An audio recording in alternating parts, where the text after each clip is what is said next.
You could post. Do you think attention is the most valuable currency in the world? Well, of course. If you could post something and everyone in the world would watch it, you'd be the most powerful man on earth. We're not promoting gambling. I think people are going to. Good morning, talkers, and happy Sunday. So I've woken up this morning, and the first thing that I've been seeing on YouTube is that MrBeast is finally under scrutiny. I say finally because I've noticed for a long time that his channel is obviously gambling. You know, it's allegedly.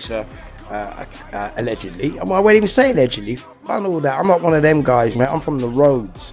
This guy is a blatant thief. So he's carrying on now. I found my voice again, guys. So I do apologise if I'm coming across a bit. What's the word? If I'm coming across a bit obnoxious. It's not that. I've just got my voice again. So I'm going to start voicing my opinions. MrBeast. Now, come on, guys. I know that everyone's.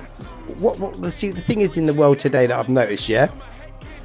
Everybody is quite happily and quite easily will look past the truth, just as long as there's a good story involved. Yeah, just as long as there's a good back origin story.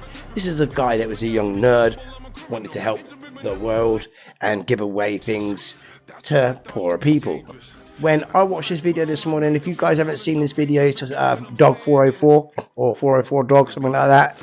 I urge you guys to go and watch it. It's a 50-minute video. Watch it on 1.5 times faster or whatever. But it's definitely a documentary that is most definitely something to go and watch.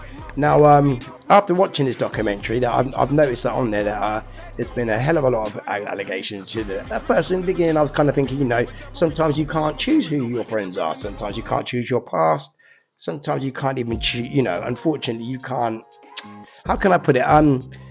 You know, you to somewhat not feel responsible for your own responsibilities when you was younger, or maybe if you was under the intoxication of substances or alcohol, when we all know that's just flat bullshit. All right, this geezer is effed. Like, he is robbing, he's basically turning kids into gamblers.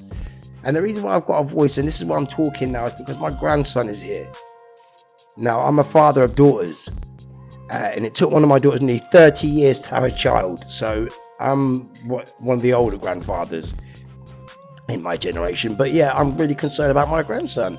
And I'm concerned that he's going to grow up with a tablet in his face, like most of the millennials and generations and the generation after.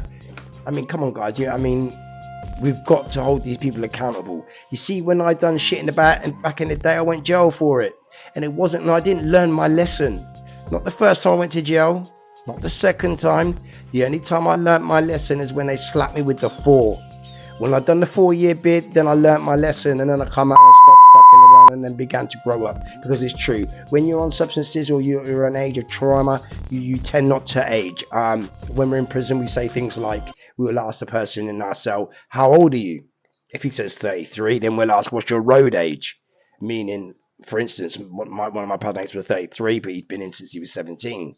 So even though he was 33, basically he was 17 mentally, because you don't get to evolve in prison. You don't grow. You don't learn to take care of yourself. You don't, you know, from you've got your bed and from you've got your meals, how can you grow? How can you learn? I mean, it's the same as in back in the days of cavemen.